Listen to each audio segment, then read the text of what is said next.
আজ বারাবণী ব্লক প্রশাসন এবং বারাবণী থানার উদ্যোগে জামগ্রাম গ্রাম পঞ্চায়েতের অন্তর্গত আমুলিয়া অজয় নদীর ঘাটে ঝাড়খণ্ড ও বাংলা সহযোগকারী একটি অস্থায়ী ব্রিজ ভেঙে ফেলা হয়েছে।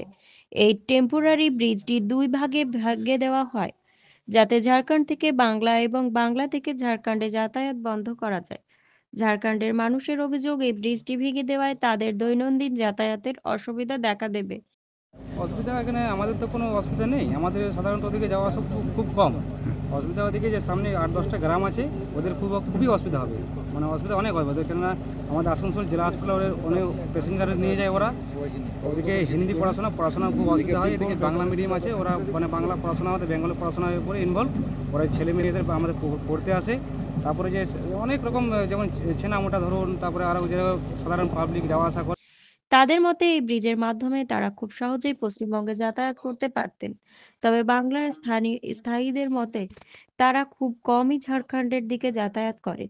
এ বিষয়ে বারাবণী ব্লকের বিডিও শিলাদিত্য ভট্টাচার্য, পঞ্চায়েত সমিতির সভাপতি অসিত সিং, বারাবণী থানার ভারপ্রাপ্ত আধিকারিক দিব্যেন্দু মুখার্জি এবং বিএলআরও শুভদীপ মিত্র ঘটনাস্থলে উপস্থিত থেকে পরিস্থিতি পর্যবেক্ষণ করেন। প্রশাসনের পক্ষ থেকে জানানো হচ্ছে, সীমান্ত এলাকায় অবৈধ যাতায়াত রোধে এই পদক্ষেপ নেওয়া হয়েছে।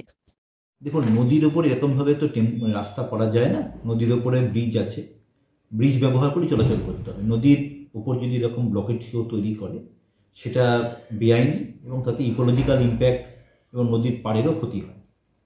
তো এইটা খবরটা আমরা পাওয়ার পরই আমরা পুলিশকে বলেছিলাম যে অ্যাকশন নেওয়ার জন্য। ভূমি দপ্তর সহায়তা করেছে এবং পুরোটাকে মিলিয়ে আমরা এই জিনিসটাকে আমরা অ্যাকশন নিলাম। স্যার, এরকম তো অনেকগুলো ঘাট আছে, সেগুলো কি কোনো করেছে না? দেখুন, আমার কাছে যতটুকু খবর এসছে সেটুকু আমরা অ্যাকশন নিয়েছি। ভবিষ্যতে যদি এরকম কোনো ইনপুট আমরা পাই, তাহলে আমরা অ্যাকশন নেব। এটা আমি আমার ব্লকের ক্ষেত্রে বলতে পারি, অন্যান্য ব্লকের ক্ষেত্রে সেখানকার প্রশাসন। তারপরে ঘাটগুলো তো এখানে শুধু না, জামুরিয়া, পাণ্ডবেশ্বর, অনেকগুলোই দেখবেন ঘাট আছে যারা ঝাড়খণ্ডের মানুষ যাতায়াত করে।